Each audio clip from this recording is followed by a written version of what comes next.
ക്ലിനിക്കിൽ വരുന്ന മിക്ക പേഷ്യൻസിന് ഹിസ്റ്ററിയുടെ ഭാഗമായിട്ട് നമ്മൾ തലയിലെ മുടിയുടെ ഹെൽത്ത് എങ്ങനെയുണ്ടെന്ന് ചോദിക്കുമ്പോൾ പറയുന്നതാണ്, സ്ത്രീകളും പുരുഷന്മാരും ഒരുപോലെ പറയുന്നതാണ്, വല്ലാത്ത മുടി കൊഴിച്ചിലാണ്, മുടി പൊട്ടിപ്പോകുന്ന അവസ്ഥയൊക്കെ ഉണ്ടെന്ന്.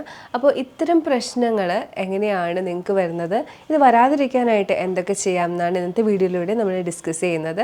ഞാൻ ഡോക്ടർ ആമിന, QNB ഹെൽത്ത് കെയറിലെ മെഡിക്കൽ ഓഫീസറാണ്. മുടി കൊഴിച്ചിൽ എന്ന് പറയുമ്പം എല്ലാവരും എപ്പോഴും കംപ്ലൈൻറ്റ് ചെയ്യുന്ന ഒരു കാര്യമാണ്. എന്നാൽ ഈ മുടി കൊഴിച്ചിൽ എപ്പോഴാണ് വലിയ പ്രശ്നമാകുന്നത് എന്നൊന്ന് നോക്കാം. അതായത് നമുക്ക് ഒരു ദിവസത്തിൽ 30 മുടി വരെ കൊഴിയുന്നുണ്ട്, സാധാരണ നമുക്ക് കൊഴിയാറുണ്ട്. എന്നാൽ ഇത് 100 മുടി വരെ കൊഴിയുന്നതാണ് മുടി കൊഴിച്ചിൽ എന്ന് നമുക്ക് പറയാൻ പറ്റുന്നത്.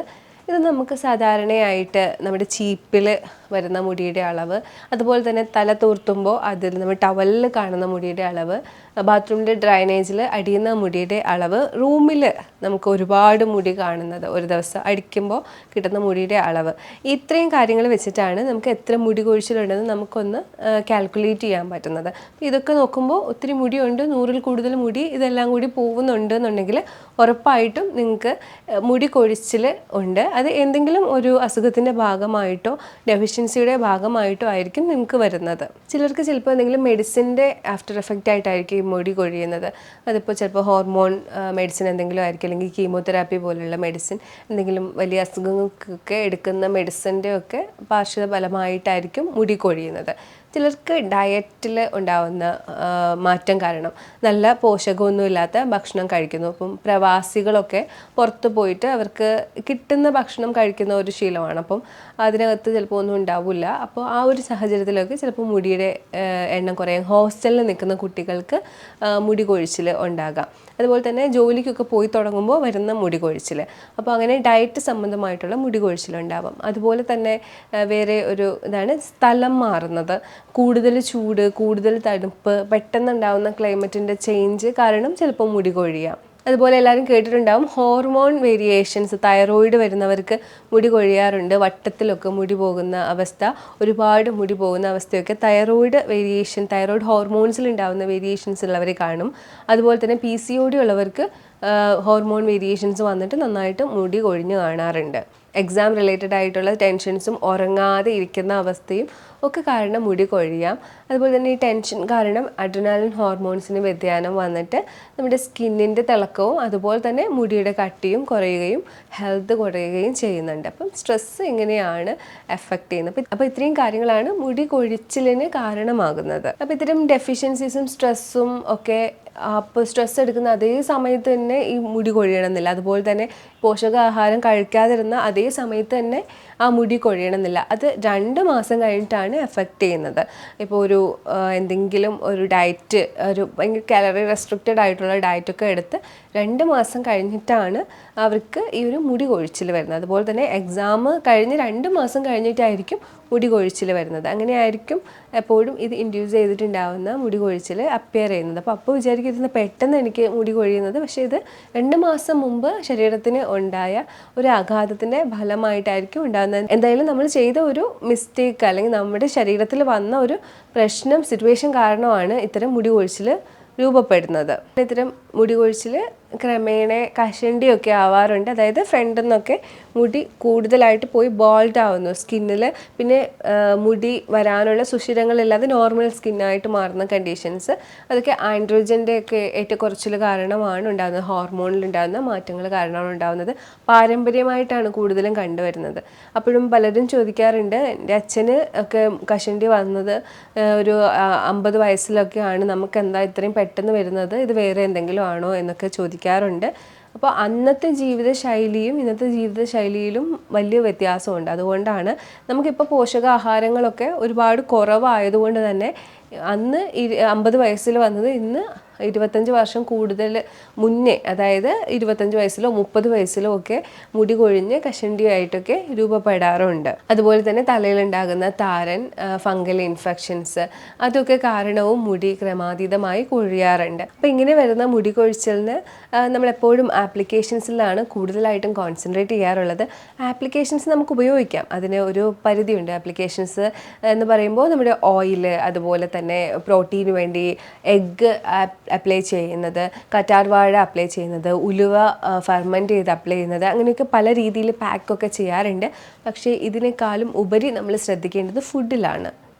കൊച്ചു കുട്ടികൾക്കൊക്കെ നിർബന്ധമായും ഇത്തരം ശീലങ്ങൾ നമ്മൾ ഇപ്പോഴേ ശീലിപ്പിച്ച് കഴിഞ്ഞാൽ അവർക്ക് പ്രായമായി വരുമ്പോൾ ഇത്തരം മുടി കൊഴിച്ചിൽ കാര്യങ്ങൾ ഉണ്ടാവില്ല. പലപ്പോഴും ചെറുതിലെയൊക്കെ കുറഞ്ഞു പോയ ആ ഒരു ന്യൂട്രീഷൻ്റെയൊക്കെ കാരണം കൊണ്ടായിരിക്കും 10, 18, 20 വയസ്സാവുമ്പോൾ മുടി വല്ലാതെ തിന്നായി പോകുന്നത്, അതുപോലെ തന്നെ കൊഴിച്ചിൽ കൂടുതലായിട്ട് വരികയും ചെയ്യുന്നത്. അപ്പോൾ ആ ഒരു പ്രായത്തിൽ അത്രയൊന്നും കൂട്ടി കൊടുക്കാനും പറ്റില്ല. അപ്പോൾ അതിന് പരിധി ഉണ്ടാവും, അബ്സോർപ്ഷൻ്റെ ഒക്കെ പ്രോബ്ലം ഉണ്ടാവും.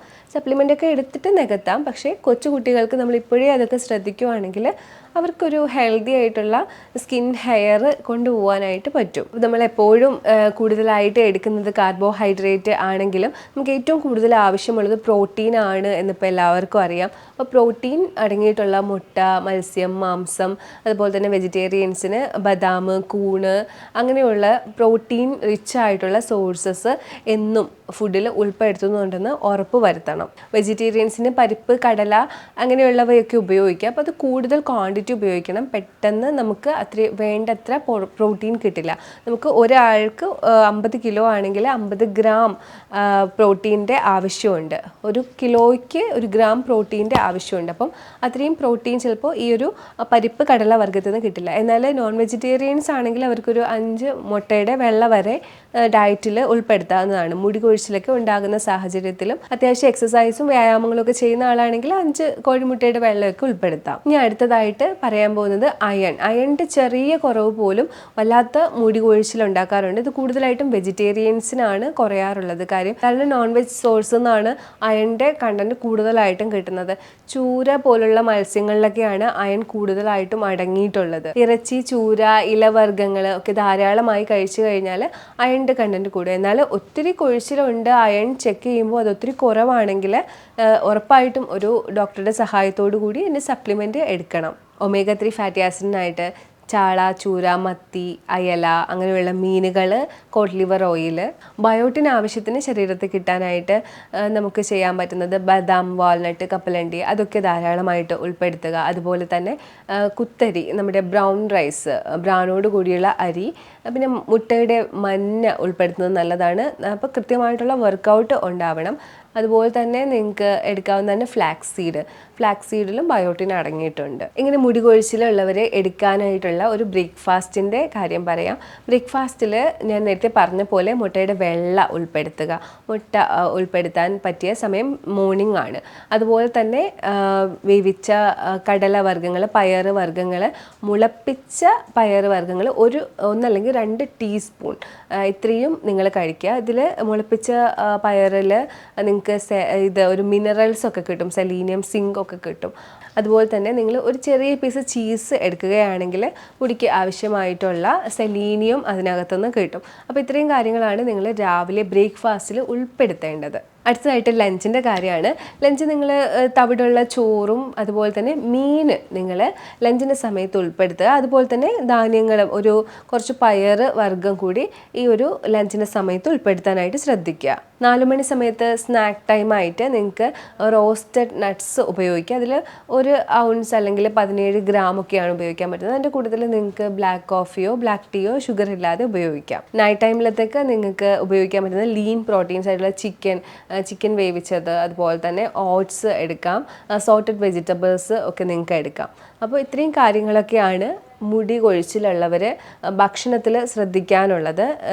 ഈ ഒരു ക്രമവും ഞാൻ പറഞ്ഞു തന്നിട്ടുണ്ട്, രാവിലെ, ഉച്ചയ്ക്ക്, വൈകിട്ട് എങ്ങനെ കഴിക്കാമെന്ന്. അപ്പോൾ ഇങ്ങനെ ഒരു രീതിയിൽ നിങ്ങൾ ഇത് ഉൾപ്പെടുത്തുകയാണെങ്കിൽ കൃത്യമായിട്ട് ഈ കണ്ടന്റ് എല്ലാം നിങ്ങളുടെ ബോഡിയിൽ കിട്ടും. അതുപോലെ തന്നെ നമ്മൾ മാറ്റി വെക്കാനുള്ള ചില കാര്യങ്ങളുണ്ട്. അലർജിക് ആയിട്ടുള്ള ആളുകളുണ്ടാവും. ചില ആളുകൾക്ക് പാലിൻ്റെയൊക്കെ അലർജി ഉണ്ടാവും. അപ്പോൾ അവർ പാലുൽപ്പന്നങ്ങളൊക്കെ ഒന്ന് മാറ്റി വെക്കുക.